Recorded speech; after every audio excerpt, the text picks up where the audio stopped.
Good evening and welcome.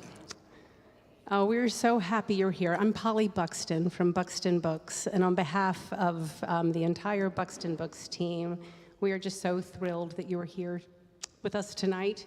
I've been a fan of Adriana's for quite a while, and it's exciting for me as a bookseller to actually be her bookseller for the first time for an actual pub month publication. So I am thrilled. Thank you. I'm so thrilled to be in the company of fellow Adri fans. Welcome to the historic Circular Church. This is a very special place, and I know some of you know that, but we partner with them on book events of all types. They are just very community focused, and it's a very special church. I encourage you to find out more about it and to pay attention to what they have going on here, because from book events to other community events, it's a very unique community. And I don't actually go to church here, but maybe I should. I don't know. It's very good. It's great. How's that? Was that a good endorsement? We are absolutely thrilled to welcome back to Charleston the New York Times bestselling author, screenwriter, filmmaker, and force of nature, Adrina Trigani.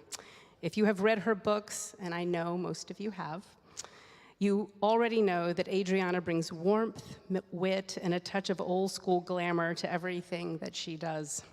Her latest novel, A View from Lake Como, is an instant New York Times bestseller and a feast of feeling, family, and unforgettable characters. And I will warn you, it is unputdownable. It is so good. You're gonna love it if you haven't. Who here has already read it? A few of you? Okay. But Adrina isn't just a literary powerhouse. She's part of our Charleston story. Many of you will remember her as the dazzling MC of the OG Post and Courier Book and Author Luncheons. It's a truly legendary author event in this town, and she's also a dear friend to Charleston's own beloved Dottie Frank, with whom she shared a rare and radiant friendship. It's such a joy to have that Charleston connection come full circle tonight, because joining Adrina on stage is none other than Dottie's daughter, our friend and shining talent, Victoria Benton Frank. Victoria, as her second novel comes out in just under 2 weeks, The Violet Hour, and we at Buxton Books have the privilege of hosting her Publication Eve celebration at the bookstore. There's still a few tickets left to that, and so, by the way, if you want, you can talk with any of the booksellers and purchase your tickets to her. I think it's 2 weeks from today, exactly. Am I correct? Or is it next week? It might be next week. It's 1 week. Okay, Dallas on the front row. Dallas and Katie. Trust me, if you don't know Dallas and Katie, you should. What is your Instagram? Library of Dallas? katiereads.sc. Talk to them if you don't know, and follow their book advice. They're amazing.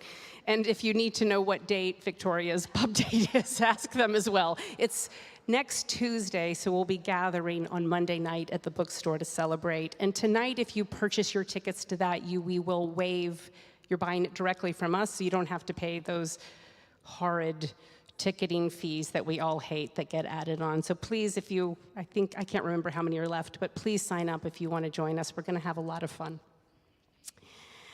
I would be remiss if I didn't mention the goose giveaway that has something to do with, so any of you who follow that, there is a goose involved, and her name is Polly. Silly goose seems like the right thing for this. This is not probably, I promise you, this is your only chance to win a goose giveaway from Buxton Books with a goose named Polly, because I'm not doing it again, but we are having fun in the meantime, and it has something to do with how many pre-orders you make through Buxton Books. But there is a goose. I think he's back in the back, and I'm sure Victoria will tell you more about that. So settle in and get ready to laugh and maybe cry and most definitely fall in love, because we're in the best of company tonight. And I'm going to ask you to please join me in a warm Charleston welcome to Adrina, Trigani and Victoria Benton-Frank.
Are we in the American South or what? Not tonight. We're kind of in Jersey tonight, too. I love this town. It's Rhett Butler's town. Yeah. Oh, how I love Rhett Butler. So much I wrote a book about him, as you know. I think I'm still writing books about him. I think he's my inspiration for all the boys. Clark Gable. Love it. Come on, you could go home tonight and watch Gone with the Wind and be a very happy woman. You don't even need a husband for that. You just watch the movie. Who needs one of those anyway? When he sees her the first time, I've never seen a man look at me like that, Victoria. I have seen my husband look at Prime Ribbon that way, but not me. He's a scripted actor. It's not the same thing. Oh, I guess. Welcome, Adri. Thank you, Victoria Benton-Frank, Peluso, Benton-Frank. I know, I have Peluso, 87 names. Yeah, that's all right. So we've been friends a while, and it's the coolest friendship I have. You know, sometimes they're like, oh, I have my best friend. She's my best of my best friends. And I think what brings us together is not only just, obviously, my mother and your friendship with her, but now we have a friendship in our own right. And I think the things that bond us are also what we hold sacred in storytelling, which is family and food and love and tradition, and also a sense of humor. Oh my God, you know, you should have a TV show. You're so good. Anyone listening? Anyone have any? I'm available. Well, your mother was very dear to me. She was a wonderful lady. You all knew her, didn't you know? You knew Dottie. Yeah. Dottie was hilarious. And she had great vision about books, and she had high hopes for you. And she's watching over you. Working on it. Don't say anything too sweet. I got eyeliner on. Okay, that's true. I'm already drinking in church. I don't need to be crying in church. No, don't be. Please, now it's not. Aperol spritz. Well, listen, it's the breaking. It's the breaking of the bread, kids. Yeah. The literary version. If we say a rosary, it's religious. Mm-hmm. So excited. How many? We should stop right there. Okay. I am a person of faith, and so are you. Yes, I am. Mm-hmm. Where would we be without that? We'd be like nowhere, right? I feel sorry for people who don't have that. I really do. I was a little afraid I'd burst into flames on entry, but yes, I am a person of faith. No, it's just a gathering place in community for people that love storytelling, love each other, love community. All that's really important. And we're getting our communities, together, which is important. Well, I think one thing that Adri does, have y'all listened to her podcast, You Are What You Read? Yeah. I think... Okay, if you haven't, I saw some no's. It's that free. That was unenthusiastic. It's free. If anything's free, I don't care if it's a dead rat, you take one. And you will love it. Yes. You'll love it. But I remember the beginning when you were telling me you were going to do it. And I think one of the most interesting things about the podcast is that you're bringing together a community of not just writers, but storytellers. Yeah, it doesn't matter. It's usually somebody has a book coming out, but it's people that I would never find myself in a room with. Last week it was Christy Brinkley. I know. I thought, oh, what could this be? I like the Matthew McConaughey one. It was fantastic, though.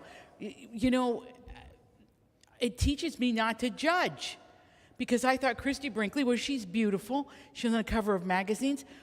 How could she be a writer? She was really good. Well, because she's a and she told her storyteller. story, and I couldn't wait to talk to her. So see, don't prejudge. Go to Buxton Books. Pick up books. Pick up something you would never read. Yeah. Right, Victoria? I think, it changes you. You know, I always say a book is you know, these days it's a dish of macaroni is more expensive. Yeah. So have a book and then share it. And I think it's nice because you and I have had this conversation lots of times that books are a window into a world we wouldn't know. That's right. And so one of the questions I was going to ask you tonight, and I do want to talk about the actual book, but I think talking about us as readers and storytellers might be more interesting to everyone. And one of the books, one of the conversations that you and I had that I think is great was, what are you reading right now? You know, and you're always reading all the time, and I'm reading just selectively, but Atmosphere was the one. That's a great example. Someone was like, oh, it's about lesbians in space. I'm like, I'm not the target audience. But I freaking loved it. I was sobbing in the car. My husband's like, are you okay? Is it a book boyfriend again? I was like, no, not this time. It's a book girlfriend. It's like, should I be nervous? I'm like, I don't know, maybe, who knows? But I think, you know, I don't know a lot about space, but it was really interesting to see we know enough about space. They go up in a rocket, they're strapped in, they float around up there, then they come back. So we had different opinions of the book, I guess. I'm totally kidding. No, I loved the book too. I loved the book. Oh, no, I loved it. So I love the author, Taylor Jenkins Reid. I think she's a great lady. Yeah. What are you reading right now that you can't put down? I'm reading The Wally Lamb. I'm reading The Wally Lamb because he's coming on the podcast. Okay. And I'm reading Middlesex by Jeffrey Eugenides because he's coming on the podcast. So I'm going back and reading some things. Middlesex was when I was also writing, and when I don't know if you're the same, Victoria. No, you're not, because I know you're an avid reader. But when I write novels, I don't read them. I read nonfiction. So you'll find that it's weighted. Like I'll have a lot of people on with nonfiction, because I love a nonfiction. I have a hard time reading my own genre, and as a rule, I try not to. Okay. Like I don't read beach reads. Okay. But I like But yours to are read. bigger than beach reads. Well, that's nice, but I'm happy if I fit in that box. It sells well. Your mother, you just channeled your mother. Yeah. Well, That was your mother talking, it's genetics. not you. Yeah. Feel like I'm a sock puppet up here. Dottie's back.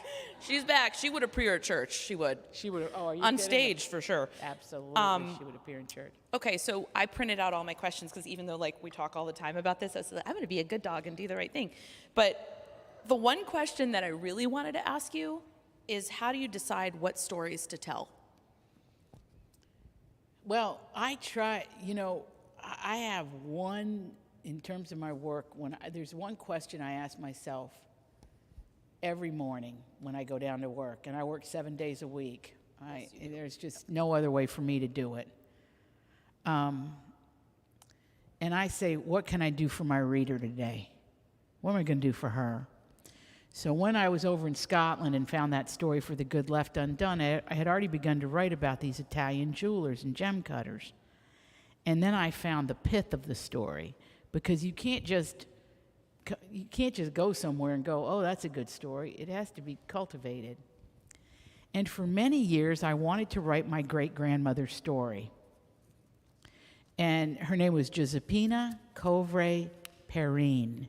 She was Venetian Italian. Now, to compare that to something in the United States of America, 'cause I know there's some Italians up in here. My daughter's middle name is Giuseppina. Is it? For Josephine? Yeah. Wow. And when you did in the book, when you're like, everyone calls her Jess, I really thought you were going to take Thea's nickname, because my son couldn't pronounce Giuseppina. So he thought he's like, her name is Dorothea Just a Peanut Peluso. So when I heard Jess, I was like, that's better. Well, for a long time, her nickname was Giusy, because in Italy it's Giusy, or Giuseppe. we take the last part of the name, Pina. I have an Aunt Pina. Yeah, my mother-in-law's Pina. Yeah. So, see? So those didn't work for me. But Jess worked for me. I just thought, okay, that's American sounding, but it's a riff off of her name. Yeah. But my great-grandmother died when she was 42 of pleurisy. And my grandmother was the eldest. This was in 1929. And my grandmother was the eldest child. And my grandmother imparted to me all the stories. Now, please understand, they were Venetian, but they were farmers, contadina, which means peasant. So on her passport, it says contadina, which means a lot to me. It also meant, though, she could read and write. Okay, she signed her own name. And I didn't want to set the story in 1929. I have written historical, and I love doing it. But you have to understand, in the 25 years I've been doing this, suddenly they called them historical. We never called them that. We just called them novels. They started naming our genres, right? So there's romance, there's historical, there's suspense, there's thriller. 25 years ago, you might have said mystery. And like fiction, nonfiction. Or cozy, or fiction, nonfiction. No, but they fobbed that off on me. I didn't see that, but I thought, what does she need or he need to read right now? I think something funny. Something in the moment, a comedy. How about a comedy? And you know I was a comedy writer in film and television. Shocking. And, well, I guess, Victoria, debatable. I'll tell you the funniest joke I ever wrote in a minute. But anyway, I thought, well, that's what I'm going to do. And it surprised everybody at my publishing house. And, oh, interesting, you're going to do that? And yeah. So we had to sort of, for 3 years, educate, really, the publishing community that this is what I was going to do as opposed to a historical. But it has worked out just fine, and I hope you love it as much as I loved writing it. And if you've already read it, I'm going to come over and paint your house after this. I thank you so much because you already read it. But it's for folks to laugh, for us to laugh together. That's angels' work right there, isn't it? You just have to laugh. So that's why. I love that answer. That was a great answer. And I agree. I mean, I try to do the same thing. I try to make people escape what's going on. And certainly in today's climate, we need more laughter. And I think, smile is our international currency. Mm-hmm. And I think the best way to connect two people is through humor. Just the fact that you write summer reads says that you want to give the folks some entertainment. That's right. I just want to be in your beach bag. That's really it. That's right. Yeah. So you have the reader in mind a lot. That's right. When you're going about a That's story. my whole gig. Yeah. Because I'm a middle child. I want you to be happy. If you're not happy, I get distemper. I get very sick. I'm the oldest. I don't care. Yeah. Not my problem.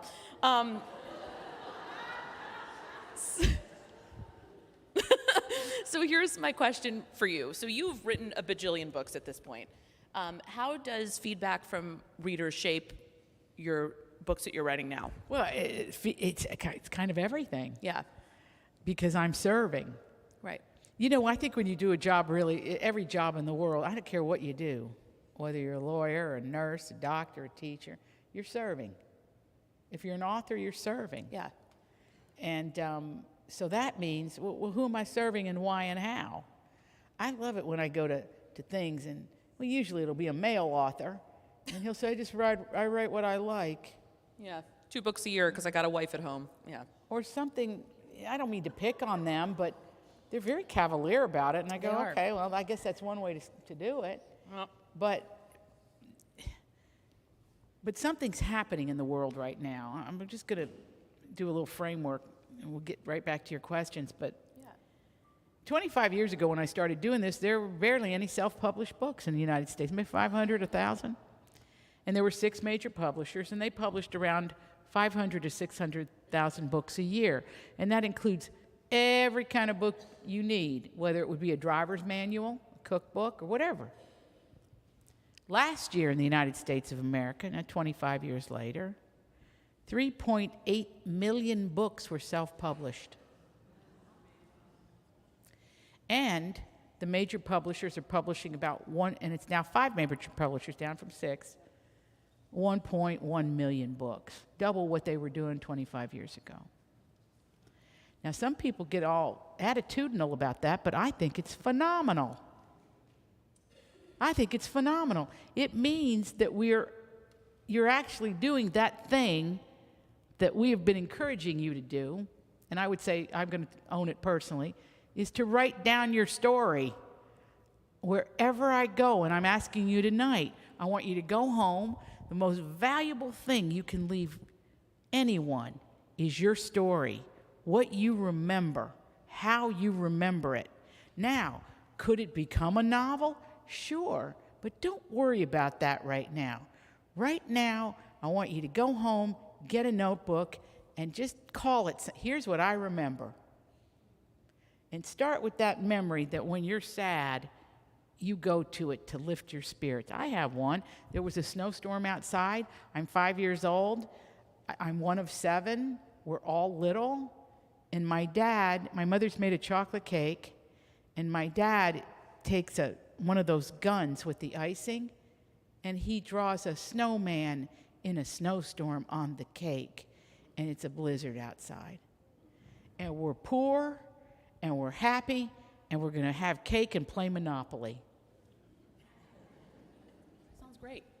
If I'm on a plane and I'm scared, maybe that's what I'm telling you this because the most valuable thing I own is we would buy my grandmother those books, What Grandma Remembers. She never wrote a word in them. Yeah. We got my dad one of those Storyworths. Yeah, Where you send Storyworths. an email once a week. I was like, Dad, how many have you done? He's like, none. I'm like, great. See, it's got to kind of be their idea, which is why I'm planting the seed here. Yeah. So when it's your idea, you'll do it.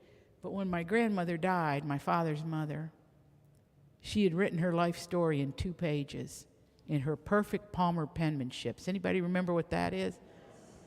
Perfect penmanship. And it's in a Ben Franklin notebook. Nobody even remembers Ben Franklin. Nothing got thrown out in my grandmother's house, which is how I know all this stuff. It said Ben Franklin. I said, what? Okay. And she wrote it, and it was phenomenal. So I guess this all feeds into what we're talking about. For sure. Is how to do it is to do it. To sit down and do it. And don't judge yourself and write as little or as much as you wish. But tell the future generation what they need to hear from you. Oh, I go back to it all the time. I love it so much. My grandmother wrote a book called A Very Long Way that she self-published before she died. And it's about my family's history, and it's all oral in English, which was her 3rd language. So I have that, and it's my most treasured possession. There you go. Yeah, All right. like I love it. I mean, I find things like my great-grandmother on my grandmother's side, her grandmother, so my great-great-grandmother, loved hoop earrings. And I love hoop earrings because I think, whenever it's like self-confidence, like if something's wrong, put some hoops on, you're going to feel gorgeous. Like, it's true. And she did, and she was Russian, and she ran a restaurant, and I was a chef, so it's in the blood. And I learned all these things not because she told me, but because she wrote them down. And I think that those stories are so important. That's who we are. Yeah. That's all we got. You think you're going to leave pearls, those daughters of yours are going to fight over them. It's true. I mean, there's not going to be nothing but an argument. Might as well leave them something they can agree on and embrace. And cherish. Yeah. I'm sorry, I hit a nerve with the pearls. Yeah. We are. Here we take it very seriously. I know. It's even worse. I shouldn't have said a word about them pearls. Yeah, I know. Because I'm a girl. I'm a grit too. I'm a girl raised in the South. I know what that means. So, as somebody who reads a gajillion books a day, because I feel like that's probably an accurate number, how do you maintain your original voice and not be influenced by things that are going around? Because I'm a baby author, so it's different for me, but I'm always really afraid of other people's genius bleeding into my humble attempt. I think that's smart in the beginning. Yeah. To stay the course and don't make it yours. I mean, one of my problems is a lot comes over my transom, and I want to call people and just go, don't do her, do you. Do you. Because there's only you. There's no other you. Now, that when everybody's copying, let them copy, but you be you. Original voice. I think that, because that's what we want in a book. Yeah. That's what when a book just takes off and everybody goes, why did that one take off? Well, it tapped something in us. Yeah. I think Delia Owens did it with the Crawdad book. Yep. Right? Or Catherine Stockett did it with The Help. Yep. So do you. Do you, your voice. Because there will never be another you. There never was a you. It's just you. And nobody's going to sound like you, and nobody's going to tell it from your lens. My mother used to say that the best way to hone an original voice is to go like really deep in your soul and write about the ugly and then put lipstick on it. Wow. And I'm kind of like, that's sort of what it is. I mean, like, I think what makes good writing is when there's a common issue, like, your mother dying, which is something that I touch in my next book, which I never thought I would, but it came out, which is another question I have for you, is how much is intentional and how much is non-intentional? Because I think for me, it just comes out and takes shape, and I'm like, oh, where'd that come from? It's like, but I think that's what I like to do, is I like to create a problem that we all go through and somehow make it funny and relatable. Because just the story of losing your mom sounds so polarizing because it's so awful to go through that. But if I can make you laugh while you're dealing with that, then I connect my reader. That's right. I have my readers in mind very acutely when I write. I'm writing for a specific audience. I'm not writing for me. Yeah, I'm not writing for me well, either. I write poetry. You'll never read it. Yeah. I write a lot. I poetry stacks of it. I don't think it's any good. I don't know. But I'll be dead before anybody reads it. And I thought about burn this too, but no, I do that for me. Yeah. But I'm not going to inflict that upon you. I'm not going to inflict you. Because when I write a novel, you have a guarantee from me, I'm 1,000% sure it's good. Yeah. I don't put anything out that I think is not right or is junk. Well, like with this book, when you started this book, she sent early pages to me, and it was an entirely different book. And about 6-8 weeks later, she calls me. She's like, "Throw it out! It's awful." I'm like, "What are you talking about?" It didn't work. It didn't work. It was different. Beautiful words, though. And I wonder, like, a little bit in there, but not much. Not much. What I sent it's you, an nothing entirely was saved, different really. novel now, and it was written from the perspective of a little girl, and now the character is my age. So it's a totally different perspective, and it's more contemporary now. Yeah, and it's completely I love that. in the moment. And I loved it. So you go to Jersey in this novel, which it's just delicious for me because that's where I grew up. So all those Italian families in Jersey, on the shore. It. Yeah, down the shore. Well, there's a very interesting story that's the historical backdrop of this, because when you write a novel, you have to have a historical backdrop. If it's Gone with the Wind, it was the Civil War, right? They all do. The great books have a historical backdrop, even if they're contemporary and in the moment. And the backdrop for this book was an accident that happened that I found out about, which was I went to a wedding in New Jersey 15 years ago with my husband in a cathedral called St. Catherine's, but it's not, is anybody here Catholic? Half Catholic. Recovering. Oh my gosh, beautiful. Okay. Well, I'm actually a practicing Catholic. Okay, and that's people always ask me, are you still Catholic? What else am I going to be? The Methodists won't have me. We'll take you. We're Episcopalian. We'll take you. I'm sorry, the Baptist thing, no dancing. I'm sorry. And no drinking. Can't be Italian and a Baptist. I don't know how you're going to do it. Although I do know an Italian Baptist. Well, the drinking, you can't do that either. But that's all right. The Baptists are good. Let me tell you something. The Baptists are good people.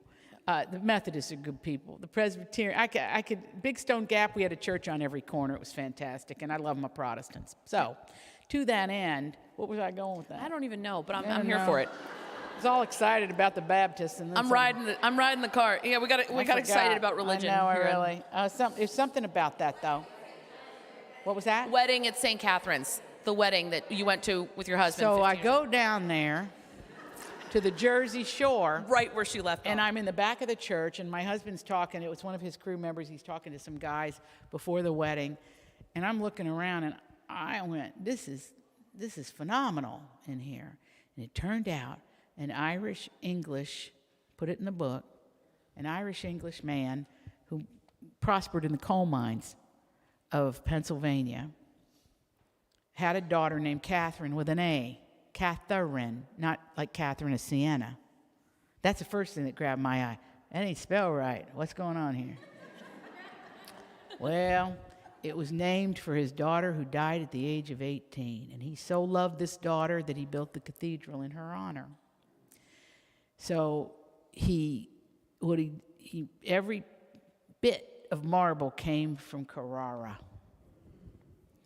So then I found out there was one other cathedral in Chicago. I went to it by the same designer.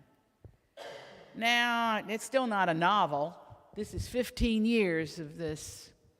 And I still have my great-grandmother in the back of my mind. And then, sort of magical thing happened. When I had gone there before, it was Belmar, South Belmar, and Spring Lake. But in South Belmar, there was a lake called Lake Como. And Lake Como, like Italy. So what did the Italians over here? Because it was English, Irish, Italian, and German. Well, in 2004... I went to prom there, just so you know. Did you? Mm-hmm. Oh, my God. All right. Yep. Put a pin in that. Yep. Otherwise... We'll talk about. I don't think we should talk about that in church. But I don't anyway. know. Maybe not. So I find out that in 2004, South Belmar changed the name of the town because they were a dump. People were riding through, throwing trash out windows. They were getting high on the beach. They were leaving needles. It was a mess. And the people that lived around the lake said, enough. Now, this is what I love about being an American. They had a meeting.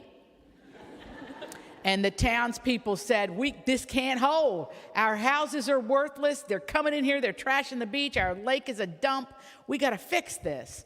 So they voted to change their name to Lake Como, New Jersey. Now, suddenly, it sounded better than South rebrand. Belmar. Yeah. Right? It didn't sound like a beer truck going through. It sounded like something Italian happening. It sounded good. They agreed, and I was there 2 weeks ago.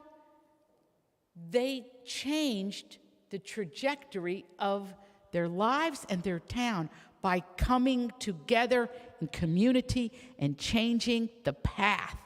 They changed the destruction to creativity. And there's people on, those bicycles built for two. There's people on the lake in a thing. They're dressed beautifully. It is the most gorgeous. The houses are Victorian, painted these beautiful cookie colors, and you just want to go there. Do they also, like in your book, all have a statue of the Virgin Mary? Many do. In the front yard. Well, the Catholic people have their statues. That's one thing I miss about Jersey is the lawn statues. Well, yeah. Which brings me, to the goose story. You Okay. asked me. Okay, so if everyone's like, what the heck is this girl doing with this goose? So I was visiting you in New York and got some bad news and had a little bit too much to drink and got on the internet. I was listening to a podcast and this girl goes, I'm so old now, it's my goose era. It's time for my porch goose. And I go, porch goose? I'm like, what the heck is that? And then I was like, wait, I remember late 80s, early 90s, everyone had this plastic goose on their on their porch, and they would dress it up. It would be like Christmas goose, Easter goose, all this stuff. Oh my so gosh! People have too much time on their hands. And disposable income on Amazon, because what happened was I went on it, and then all these people. I found a reader friend of mine went to a wedding last week where she's marrying a doctor and giving up her profession as a dentist to follow her true calling, which is having an Etsy shop making Portuguese clothing. And y'all, I talk about a lot on my Instagram, mostly books, cooking, my wild children, all that stuff. But I did this thing about the goose. That thing went viral. Of all the things, the freaking porch goose. So actually, the porch goose is out there right now, which kind of scared me because I didn't know. Hysterical. Yeah, that's Polly. So I told Polly this. She thought it was hysterical. So, hey, hi, how are you, gorgeous? Thanks for coming. Hi, ADHD. Anyway, so we decided that whoever buys the most pre-ordered books from Buxton of mine gets to adopt Polly, the porch goose. Well, I think that's an incentive. Yeah. You need to do a Virgin Mary statue. Here it comes. There she is. Everyone applaud. Don't hurt her feelings. Yeah. Well, you know, I kind of love... Polly, bring it up. Let it sit here. Yeah. She deserves a spotlight. I have other readers that are like, buy Victoria's book and give this goose the life she deserves. You know what? Why I say this is a once in a lifetime opportunity. Yes. That's insane. That is so cute. You know what it reminds me of? When you were walking in with it, I thought of Charlotte's Web. Yes. I think she needs some accessories. Yes.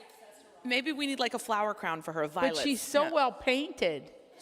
She's plastique. That's the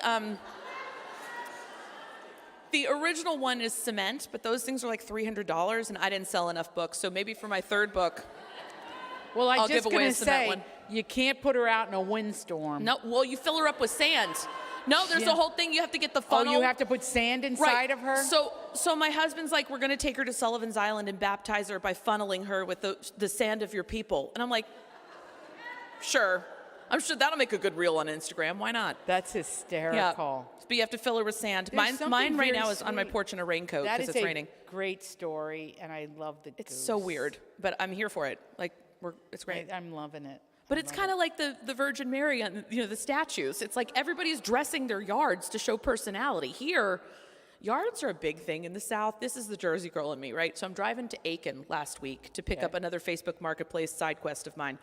And my husband's cussing the whole way. I got the minivan fired up. We're going. And everywhere I go, it's like double wide trailer, but like car in the yard. But they'll be good God, you know what, if they're not going to cut their yard. Like, it doesn't matter if like the house is caving in, there's a car that hasn't moved in 7 years, but the yard's cut. Is it? It is Interesting. cut. As the kids say, it's snatched. I mean, it looks really good. And I'm like, it's interesting, these little customs, these details, these small details about towns. Listen, I'm telling you, the garden club, my mother was in the garden club for 45 years. When she died, it was her, I'm telling you, she won all these awards and stuff. Oh, tell the story about the pin. Oh, I'll tell that. But you know what I got to tell you. Okay, tell a good story. I think if you want to win that war in Ukraine, you send the Dogwood Garden Club over there. Yep. Those women, They will cut you. they will cut you, and they will. And somehow you'll say thank you. That's and, the right, and they want that blue ribbon. They want that blue ribbon. And my mother used to go out and forage. We'd forage for sticks because she'd do things with a Madonna. Yeah. Dot was in a garden club. I'm sure she was. Do you know the story about Dot with the garden club? No. This is, my mom bought this house in Montclair. She was like, Miss Southern with all these like mean Yankees. She didn't know what was going on. And she wanted to impress everybody. And she really worked on her garden. She grew all these beautiful roses. And don't you know it, a pack of deer came in the night before the party and ate all the freaking roses. So she calls Joe down at the garden shop and she's like, listen, I'm having a crisis. He's like, don't worry, I'm coming. Came with beakers full of water and they planted like all these exotic faux planted, all these. They're like, how did you get this to grow? My mom's like, I don't know, I'm just a really natural. There were things that grow in like Hawaii. That's what I'm going to tell you. She could fool the people in New Jersey, but you would not fool the women in Charleston. No. There's some cheating going on here. That's right. Yes. Yeah, it wouldn't we happen. know here. No, that's what I love about New Jersey. But the people are, people are the same everywhere. But they're beautiful up there, and They're different. They're a little different, but they're related to everybody that lives next door, and they don't even move a block. It's like Italians are very. I think we're very clannish is the right word. So are Southern women. We monogram everything. That's our crest. Well, but down south, though, they say close, but not too close, please. Well, okay, close. Well, it's hot here. So yeah, they don't want you too close. Nope, not too close, not too close. But there is a similarity between Italians and Southern people. Well, now Charleston. Yeah. We came here as children to visit, My father made sure we went everywhere. Usually there was some kind of war monument there. So it was a learning experience. So we did Savannah, we did Charleston, we did Richmond, we did Charlottesville. I mean, when you grow up in the South, you know your history. And they still teach, starting in 4th grade, Virginia history, which is really the history of the South. It really is. So when we came here... Do they call it the War of Northern Aggression? Because no, they did not call it that. People were pretty cool. yeah. I just heard that recently, and I was like, what is the War of Northern? I was like, oh my God, that's the Civil War. Yeah, Civil War. That would be the Civil War. That's what that would be. But you know, here's the thing. I think we got to embrace all of it. Yeah. Embrace all of it, you know, and it's not easy. But I've always found the Southern people to be just beautiful people. They never intentionally hurt people. Yes, they do. They just say, bless your heart. They say, bless your heart. Right. That's right. Read my next book. If you ask my father, it's very intentional. Yeah. Got threatened with a lawsuit. I'm telling you right Baby's now, first everybody's coming back for your book signing. I know. I was like, man, I should have gotten sued. That would have been great PR. Could still happen. Could still happen. Yeah. Keep running my mouth on a microphone. You never know. Spice things up. Yeah. Hey. Yeah. But what were we saying? Oh, we were talking about New Jersey. Jersey and how they're beautiful people and how the South. I did. And you know, being raised in the South, I'm an Appalachian and I'm very proud of it. And people always go, you're Italian and you're an Appalachian. Yeah. You got both spicy. That's how it worked out, you know. But the people of Appalachia, you know, they don't take credit for what they've given to this world. That is the seed of music, American blues, the theater. Think of the outdoor dramas. The theater. One of the longest running ones in the United States is in my home, Big Stone Gap. And we just made you know, you don't have to do fancy things with children, but just take them places and show them things. And, you know, when I come back to Charleston, I have just happy memories of my family and the doors here and the beauty of it and the people and the food. And, you know, you don't have to do anything too fancy. When I went to write this book, I realized my great-grandmother went from Italy, from Venice, to Pennsylvania. And she died in Pennsylvania, as I told you, very young. But here's what's interesting. When I went to Italy to see her town, it looked like Pennsylvania. It was a dead ringer for Bowl, Pennsylvania. It looked just like it. And I realized that even when we move around the world to save our families, we're doing so in the spirit of what we come from. And we can't lose that. You know, it's not like we do everything right, but our roots, when fed, bear fruit. They do. So whether it's New Jersey or it's here or it's Italy or however, my Appalachian roots, it just is a connectivity to the people. And I think when you have that and you write, you have a connection to your characters. And if you have a connection to your characters, you have truth. And I think every person in the world has been in this character's position where she feels she has served everybody else and she's not happy. She was happy to serve. She still will serve. She wants to love her family. She's not going to cut them out. But she has to find a way to be happy. And you have to live your own life. And you have to live your own life no matter how old you are. So I'm going to ask you. A lot of times it happens when women are widowed. Or middle-aged. Well, or middle-aged widows. Because I'm freaking done. Yeah. I think. All right. We're going to do lightning round because I think those would be fun. So I'm going to ask you a series of questions and you answer them short and quick. You're so good at this. Well, we're going to try. I have to go short, though, and quick? Yeah, short and quick. That's not really the way I do things. Can It's everybody not really here how tell? I like things either, but we're in church, Adri. I know we are. I got to do what you say. Okay. Top 3 authors and why? Yeah. I can answer that, Lightning. Okay, I'll go. No, but then what if you copy me? What if we have the I don't same want to. people? I don't want to give away your. I mean, contemporary famous favorite authors. All right. Well, that's a different question. Okay. Well, I can. That can be question 1 or 2, but we're lightning. Okay. I think. Okay, I'm going to try to go lightning. I'm going to tell you right now. If I couldn't read the poetry of Gwendolyn Brooks ever again, I'd be very sad. Yeah. If I couldn't read Walden again by Henry David Thoreau, I'd be very sad. If I couldn't read Journey of a Soul by Pope John the 23rd, I'd be very sad. I read that every day.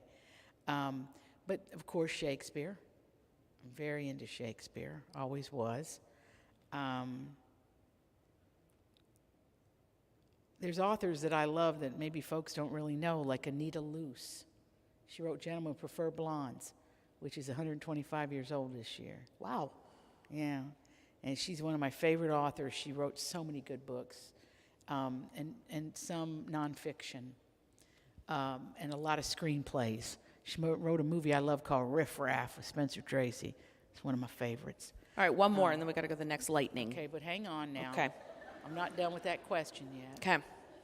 I have Not 10. This is going to be I'm 5. not really done with it. Okay. I think in terms of the contemporary authors, Barbara Kingsolver is as good as you get. Amen. I Yep. think Kristen Hanna Yep. is the new James Michener. Mm-hmm. I do. And give it to our girl, Alice Hoffman.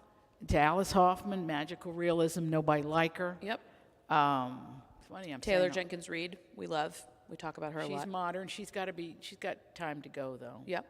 Yeah. I think she writes in the moment. I think so too. But that's what lasts eventually, hopefully. But nobody talks about Edna Ferber and Fannie Hurst anymore. People don't even know. You do. Like 2, 3, 4, 6 of us. Yeah, 8, 9, 10. But nobody talks about Fannie Hurst. She wrote a novel called Backstreet. Remember? But she was as big as you could get in the 1930s. So Love it. I guess what I'm going to say is stay in the bookstore, stay true to the bookstore, and it all unfolds for you. And then someday you look back on it and go, I called that one. Okay. You ready? Okay. What is the book? Do not say the Bible, because it's not, do not. What is the book you've read the most times that you go back to and read over and over and over?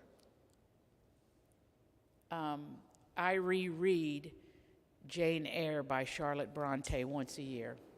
You and I had this conversation. It's either Jane Eyre or Wuthering Heights. Like Yeah, I'm a Jane Eyre girl. You're a Jane Eyre person, yeah. I can't get enough of Jane Eyre. Yeah. To the point that I will go home and watch every adaptation of it, and I'm not kidding. There's one particular with Ruth Wilson that I think is really good, but he's a little off, but I'm very attracted to him. I forget his name, playing Rochester. He's Irish, English, and red-haired, and they dyed his hair black for the movie, which kind of didn't work, but he's handsome enough. And I love the Orson Welles one with Joan Fontaine. I like the recent one, too. Remember the Orson Welles with Joan Fontaine, and the tree gets severed in half, and that was big deal back then to do that in 1942. But I like Jane Eyre because she is a person who has no reason to do the right thing. And does it anyway. And she does the right thing. She has a moral code, and that's what I look for in my books. I love that. Great answer. Okay, what genres do you enjoy reading the most? If I'm honest, nonfiction. Okay. I like memoir. What's your favorite character from another author's work? Is it Jane Eyre, or do you have other ones? It would be Jane Eyre. Yeah. Charlotte Bronte's Jane Eyre, yeah. What's a book that you recommend to everyone? The Violet Hour by Victoria Benton Frank. Well, anything by Victoria Benton Frank. Who said that? We heard. A book I recommend to everyone is The Giving Tree by Shel Silverstein. The most heart-wrenching book. Teddy, my 8-year-old, read it the other day it was like a year ago, to Pop, my dad, and we were all weeping. And he was like, this is a very sad book. It's a very sad book, but Shel Silverstein knew what he was writing. Yes, he did. And I would also add to that The Velveteen Rabbit. And I think once a year, I don't really read it once a year, but I have it sitting there because my mother was a librarian, and when she was a little girl, her father died when he was 39. If you read The Shoemaker's Wife, that's my grandparents' love story. And I'm going to tell you, I was with my mother the moment she died, and she still missed him.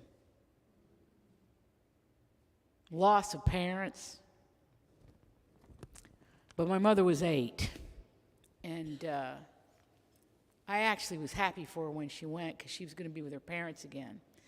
But her mother They were Italian immigrants. You see, when I was growing up, the word immigrant was a word of honor. My dad's an immigrant. We feel the same way. We still feel that But way. it's bigger than that, Victoria, what I'm getting at here. I want to live in a country that welcomes people. Yeah. And I want to live in a country that's not discussed, and we don't assume you're a criminal because you have brown skin, and we don't assume you're a criminal because you have an Italian last name. I mean, I'm all for comedy, but that I would die for. So I say that about, I saw it in my mother, but anyway, the book Heidi by Johanna Spyri. I love Heidi. Read it again because it's grandfathered with cheese. It's the worst diet. It'll block you up if you go make yourself hot bread and cheese. We're like, but I mean, that's the staple of cheese and bread. I mean, yeah, well, I know, but it's, it could block you up. But anyway, but Heidi, and then he would give her a glass of warm milk on top of the cheese and the bread. That kid needed something. She needed a hot dog or something That's in an there. IBS issue for me. I mean, I know. That's what I'm saying. would But not when be you're the- reading it, it seems like the most delicious thing in the world when he cuts that piece of cheese for her. I know. And that piece of bread, and they've climbed and climbed all day, and because my mother's people were from the Italian Alps. So anyway, she won the book for reading the most books the summer she turned 9. So it's loaded for me. It's my mother, it's her people, it's her father, it's her mom. Yeah, it's the whole thing. Well, I think we've run out of time for lightning questions, but we can open up for some Q&A. Oh, let's do Q&A. Yeah, that's so fun. Can I just say some names, Victoria, please? Yes. I just want to thank, first of all, Polly from Buxton Books, because she's the real deal, you guys. She just works really hard to put the best books in your hands and bring the best authors here. So thank you, Polly. Thank you, Polly. We did it tonight. And outside we have Isabella and Kayla and Maisie and Suze. Are they there? Hi, sweetheart. Give it up Thank for the you. booksellers. Hi, girls. Come on out. They're like There theories. They make are. this look like Look it just at these happens. beauties. It's a lot of work. I have to say, you flapped those books so well and fast and did those flying, beautiful Victoria Benton Frank bookmarks. So thank you. You're beautiful. Thank you. And you have a big future in the world of literature. Then I'd like to say hello to I call her bonus mom, once separated, Ann Baker. Where's Ann? She's right back there. One of my best girlfriends of all time, Beata Yaholsky Baker. Okay, so your husband, who's gone to heaven, he was a lonely man till he met you, and you turned his life around. We knew him lonely, and we knew him with you, and we liked him with you. Okay. Then I want to say hello to Dallas and Katie. They're right down here, that come to everything and send me pictures, and I love you guys so much. And the pictures we have are very good, so that's why I mention you. If the pictures were bad, I would pass over you. Okay? And then I have to tell you, somebody who's going to be putting a book in your hands very soon, my friend Lynette Eberts, right down here, and she's a writer, and she's a beautiful writer, and she's been working her Floridian took us off to bring you a book, and it's going to happen sooner than later. And that's my list. Welcome, Lenny. Okay. Oh, and how can I not thank Victoria Benton Frank? How awful am I? No. You're a star. Pleasure is mine. Okay. It's really fun. Okay. Yeah, let's do some Q&A from the audience. And Q&A. also just letting people know, can we let them know a little bit what's going to happen afterwards? What happens after? Well, all of your books are already signed, and Adri has signed additional books, so has Victoria in the back. And any book that you buy tonight, we know you already have one, but numbers But matter. do you have mine? Because if you don't, If you don't have Victoria's, but any book you buy tonight is 1 is 10% off and 2 or more is 20% off. And we good. don't do that too often, but it is a gift. We really appreciate you being willing to buy a ticket with a book and coming. It makes a difference. It's how we get to do this. And so we're not a discount bookstore, but we want to pass on those savings. So think about gifts that you want to give. These are incredible books. the view from Lake Como. You're going to want to talk about that with your friends. Victoria's book that's coming out, this also applies to pre-orders, and they go towards the goose, just saying. And you know also what it my is? Oh, go children's ahead. Disney addiction, too. We're going to Disney in the fall. We'd really like to pay that bill. So if y'all could... When I hear somebody's going to Disney, the blood stops in my body. It's the last place I want to go. She's going to go with me. And the last thing I want to do. I'm going to make her go. We're going to go to the Italian Can Pavilion I tell in the Epcot. story of the elephants? I must tell you. So I am working in California, and my daughter is small, and we go to Disneyland. Not the same. It's not. I've been to the one in Florida. I worked on the Dolly Parton But show not down with there. me. I've got more stories about Dolly, but I love her. Nobody better than Dolly. She's a saint. Anyway, so we get on the elephants. Everybody, my husband gets an elephant. Lucia gets an elephant. This is Dumbo. She's talking about the Dumbo ride. Okay. Not actual elephants. It's the Dumbo ride. She's and like, the man get on the comes elephants. over, You don't know what and you're the talking man about. comes over, and I'm It's in Thailand. California. He goes, I said, yeah, I got it. Move along. And the ride starts, and I'm doing this. Everybody's elephant took off but me. I'm sucking dust at the See, bottom. that's why you don't like Disney, because you're mad at Dumbo. So I don't know what to do. I can't stop the ride. So I'm doing this. I'm going around fast on the ground. And I said, there's something wrong with the ride. Get me off. Stop the ride. You know, and it's going and it's going and it's going. And I'm seeing overhead, and my daughter's looking over the side of her Dumbo, has a pink scarf on it. And she's looking down at me like, and then she just disassociates herself from her mother. Yeah. And then I see my husband. I was like, Tim, help me. And he looks down, and then he keeps driving his elephant. Well, You're having a fit. When the ride stopped, the man came over to me and he said, lady, you rode the brake.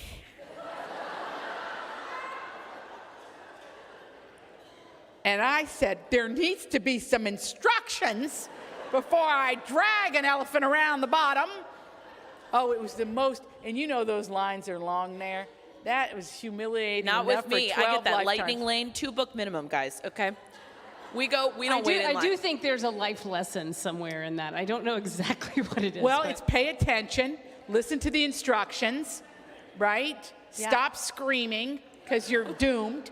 Try the other pedal. Calm down. Calm down. Don't get angry. There's a million lessons in that Dumbo ride. I didn't even know it was Dumbo. It's Dumbo, ladies and gentlemen. Resident Disney adult here, I will explain. I will translate. Anyway. So back to the order of operations tonight. Pay attention because there's lessons learned here. We're going to give you instructions. Adria is going to be taking pictures back here so you can have a quick, she's not going to personalize tonight. But Does we're going anybody to be really doing- want personalization? Raise your hand. Okay, I'll do that. Okay, we're all going to be here till you do too. midnight. Lenny wants Okay, no, but we're going to do pictures back here. It'll be great. We'll get it. So if But you really want them, let I'm us here. know. Where am I going? To Vern's with Polly, me I'll for chicken. sign whatever you want signed, okay? To get a glass of Don't feel wine bad. with me. If you want it personalized, if it's for somebody else or it's for you, I'll do it, okay? We're also going to have, we can't drink in here, but we can drink back there. So we're going to, if you would like, there's wine and there's Campari. Is anybody, not a Campari, what did we do? Aperol Spritz, babies Aperol first. Spritz. It's very good. They're quite tasty little Polly, Italian cocktails. is that part of the signing? They can get a drink? Yes, free drinks. Well, listen, people. Buy a book, you get a chance at a goose. What more can be done for you? Get them liquored up in the church. A free drink? Come on. Yeah. So anyway, Aperol Spritz and also plain old wine and water because we want you to be hydrated, whatever you drink, and dehydrated, and pictures. respectfully. And now let's do Q&A. Let's do Q&A. Is there a Okay. neck massage included? Foot massage? If you buy 5 Sue, of mine, are I'll you rub up your for neck. that? No, Sue says no neck massage. Okay, she's No, done. you girls don't have to touch anybody. okay. That's not what I'm I'll do saying. it if you buy a lot of books. She'll- I will. She'll give you a goose. I'll give you a goose. A Yeah. goose. Okay. Questions? Do we have any questions from here? I don't think anybody wants the goose. Wrong. Yeah. They do. Wrong. Yeah. You want the goose. I'm going to teasing send you a I saw goose. several hands go up. Yeah. So this is more of a just information than a question. I went to Asbury Park High School. I grew up in Deal. And I did not know that South Belmar was renamed Lake Como. When I saw the title of the book, I immediately went to Italy, Sure. Lake Como. Well, guess what you do? So, You do. in the book too. You go to Italy in the book too. So I think you said this before, but I wasn't listening very well. When was that name changed? 2004. 2004, and my character's 34 Which years is old. oddly the year I went there for prom, so maybe Something happened. I think you left your mark on Lake Como. I think I left my mark on. But South Belmont. yes, they changed it in 2004, and I thought, and then I'd already decided to pull the story into the present, but then that was a sign. That was a sign. I was on the right path.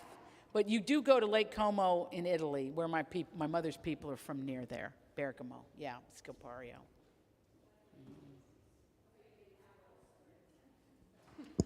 This beautiful lady who is so beautifully dressed right here, Polly, this beautiful blonde lady right here. I mean, you've got on that sleeve that I. She's gorgeous. Because it sort of looks You're drop dead. That's not old. It looks amazing. Italy. Okay, I'm going to put you on the spot. Up you go.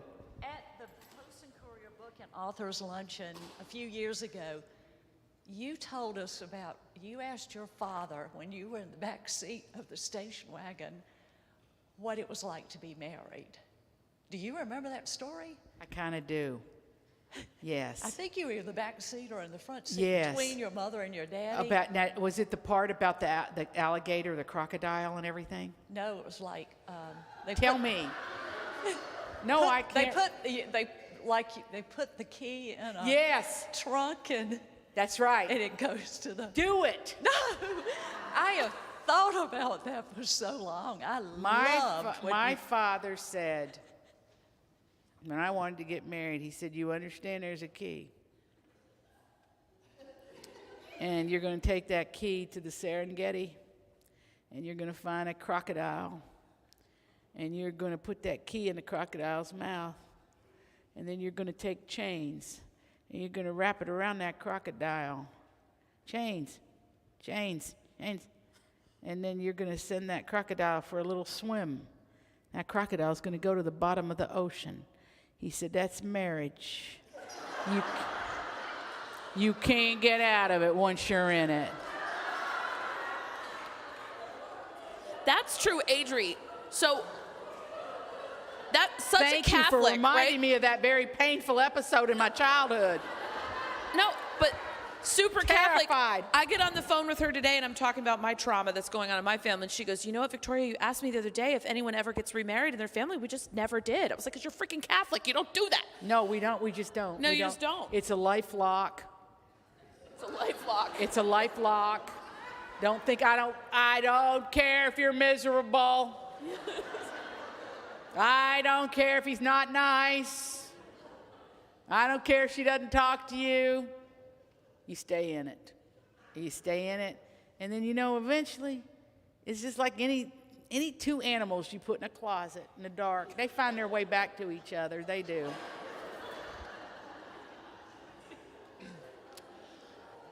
Hi. Hi. I have What's your name? I'm Jacqueline. Hi, Jacqueline. Hi. I forgot to ask this beautiful lady. What's your name?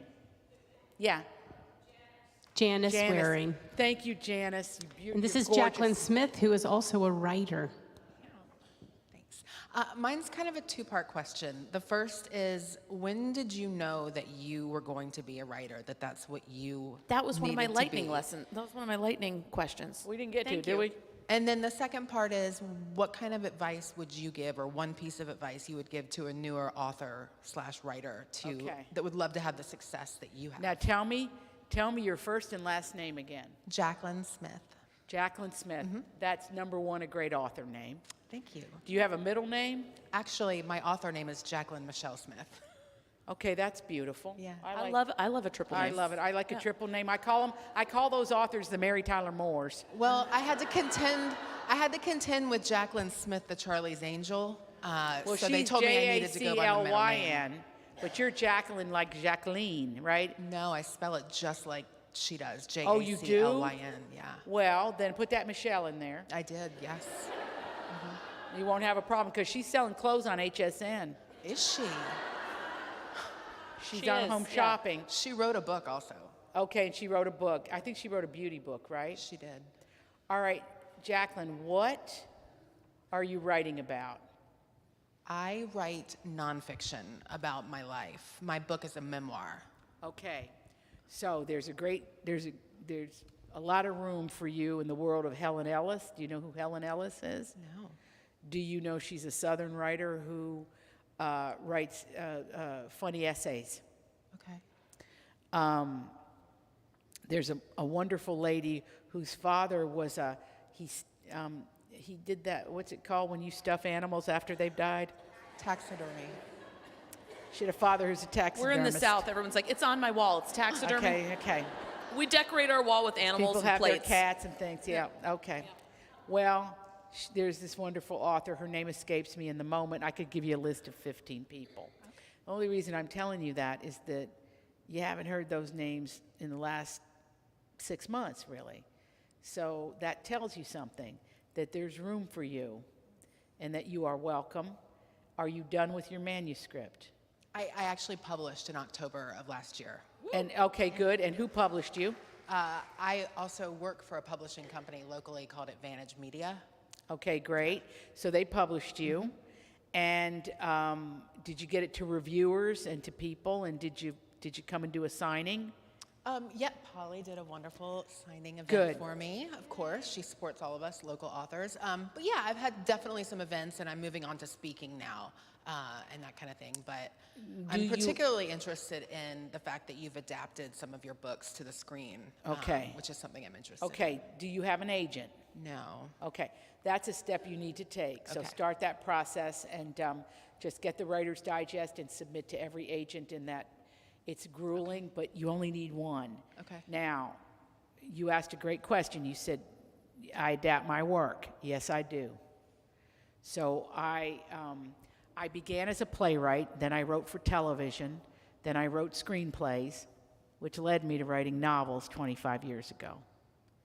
So I packed a lot into 10 years, and then I kept doing the disciplines. So I wrote and directed Big Stone Gap. None of this stuff's easy. When I say it, it sounds like, oh, you made a movie, big deal. No, it takes years. However, I began in the theater, and I'm a director. So I went into it sort of naturally. And then I found out in Hollywood, they're happy if somebody does both jobs. So if you want to get into that, I'll give you my number. We'll have a conversation. I'll help you however I can. And I'll give you advice on whatever else you need. But I think the missing piece here is you need somebody to represent your work. And I think that's a really important step. And you can get somebody you really like. But you're absolutely lovely. And, I think you have success written all over you. And I think you got to keep doing it and push. Thank you. Okay. I really appreciate that. It's true. But when did you know you were going to be a writer? What's that, dear? When did I know I was going to be a director? A writer. A writer? Oh, that's the most important part of the question.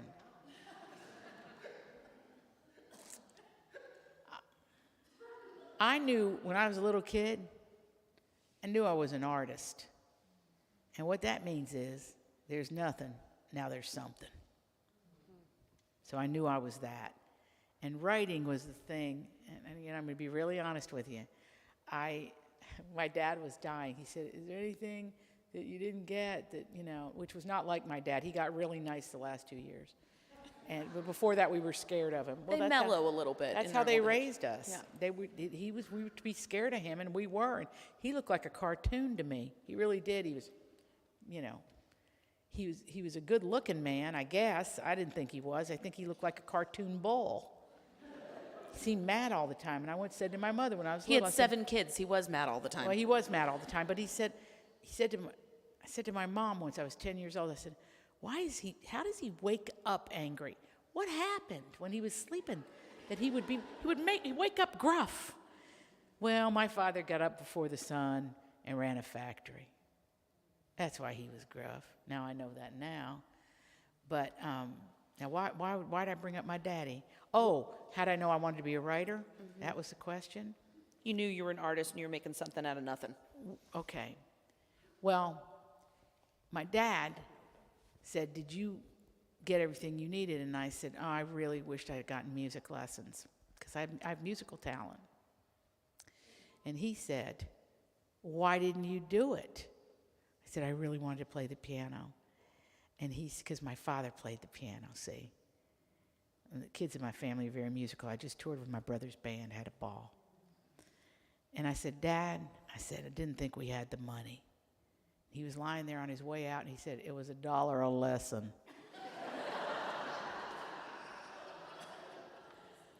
So you see, I'm telling you that story.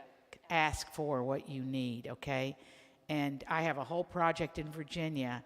I never want to raise money, but I have to, obviously, because I've got a lot of kids in it. But it's paper and a pencil.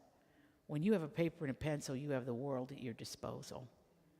You have the world of art at your fingertips. And I'm just going to throw this in. 2 lanes in this planet, creativity and destruction. Are you going to be something that builds something? Are you going to be somebody that tears something down and divides people? You pick your lane. But if you're going to be a writer, be a creator. Oh, I love that. That's amazing. Well done. We have time for one more. One more? Where's everybody going? Hi, I'm Fred. By the way, a Jersey Shore boy, married. Yes, married what in is your name? Married in Asbury Park. Danny DeVito's sister did my wife's hair for our wedding. Okay? My mother was born in Genoa. Oh, My father was born in Dumbarton. Where did you come up with Dumbarton in your last book? Of all the places in Scotland. oh my God. Well, first of all, I stayed there. I made a movie Okay. in Scotland. I can't believe it. Did you read The Good Left Undone? Did he? I'm good. You read it already. Oh, yeah. I'm so moved. I couldn't believe it when All I right, saw now the Genoa, I have people in Genoa, in Sestri Levante. Do you know where that is? It's No. in that carved out area of Genoa. It's a little town. Everybody go there. Best food in the world, Italy. Oh my God, it's My so mother good. had a very sad story of living in Italy. And she ended up, her mother died in childbirth with her, and her father named her Cesara, which she changed to Yolanda when she came to this country. So she but- became a Yolanda, and my grandmother's Yolanda Viola. They changed well, her she name to was- Viola. She was Cesara Yolanda Maria Sella. But she met my father in New York City. Well, she was dating my uncle, who she said was very handsome, but my father was cute. So one night she slipped her phone number in his pocket. Good for She her. My figured kind of she'd woman. Give the jerk a break. That is her quote.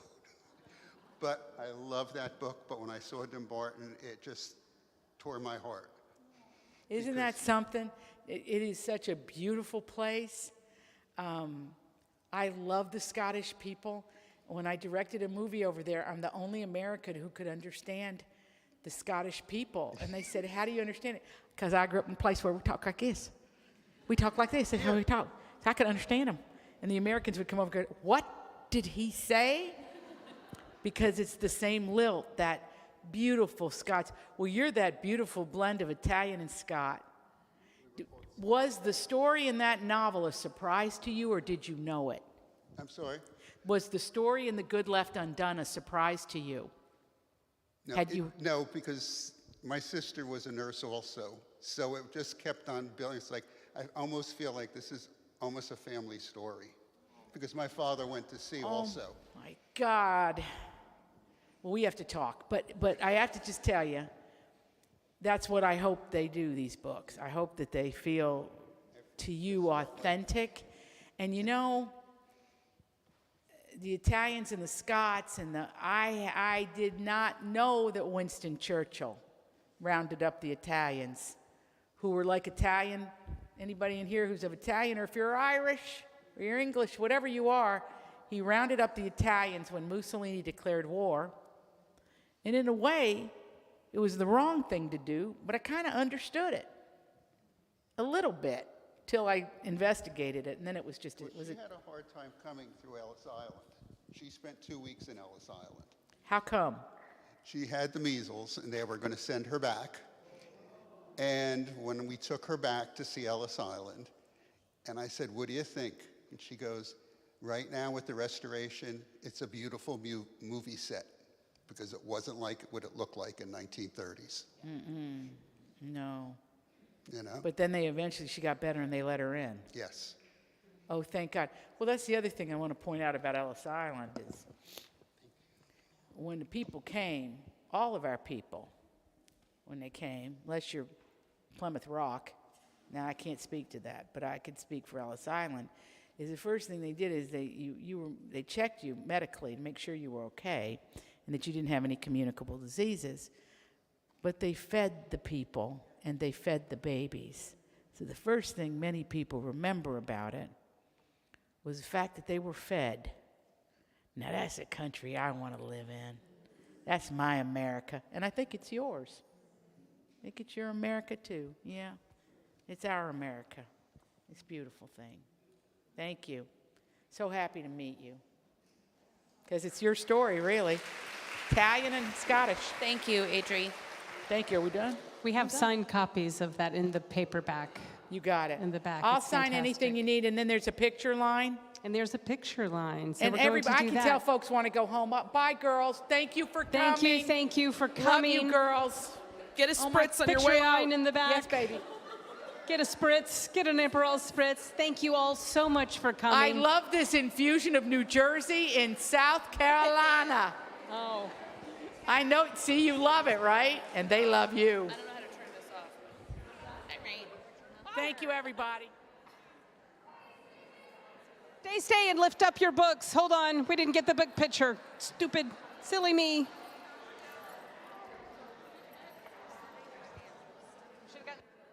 If you're still here, lift up your books. Dallas is going to take a picture. Because I don't have a phone. Adri, will you get in there? We lost half our people. Thank you. It's the best picture. Here.